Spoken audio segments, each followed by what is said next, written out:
Fossil fuels still dominate the way Americans consume energy. In 2017, petroleum, natural gas, and coal account for 80% of U.S. energy consumption. That is the same percentage as in 1997. That's 20 years ago.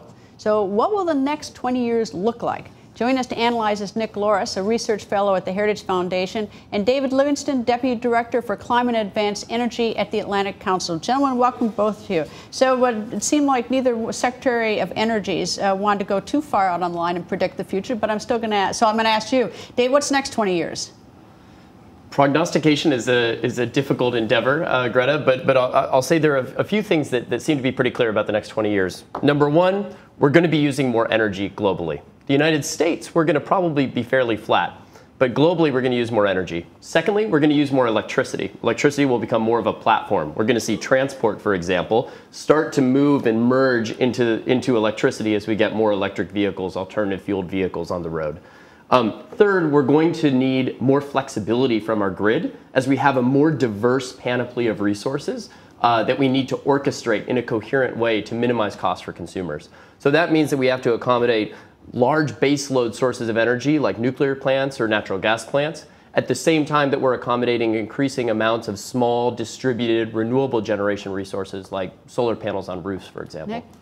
Yeah, natural gas looks like it's here to stay, but you have so many diverse energy resources contributing to meeting not just America's energy needs, but the world's energy needs. And that's how it should be. It shouldn't be presented as a problem, but really an opportunity, because we spend more than $3 trillion globally on energy, transportation fuels, electricity, every single year. So there's room for everyone to play here. Why should, if you're watching this show on the African continent right now, why should you care about the U.S. policy on energy?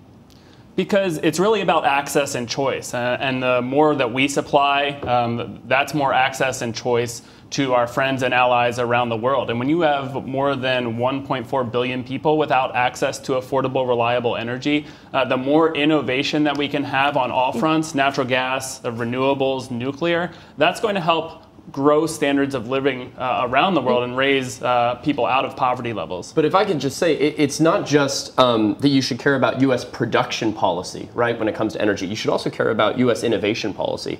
I mean, you know, if you look at, like Secretary Perry was talking about, the battery research that's being done in national labs and public-private consortiums right now. To me, the battery seems like almost everything. If you can store renewables, then we can get rid of the other issues in a perfect world. But he also talks about clean coal. But is that realistic? I mean, are we just in the innovative period of time? You've got recapturing CO2, which is what Secretary Munez talked about. I mean, are those realistic?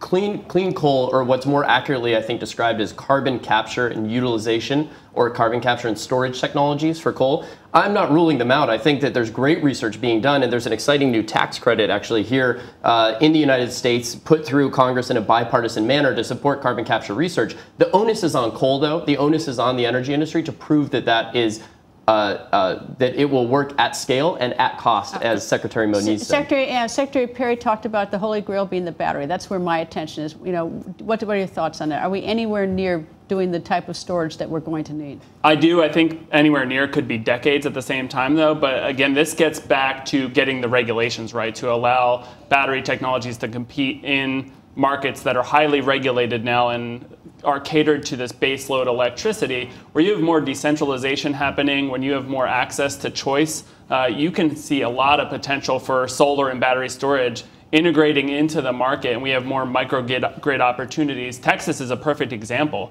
where electricity rates have soared down, and it's, again, room for everybody. That it's not just natural gas there, it's not just coal.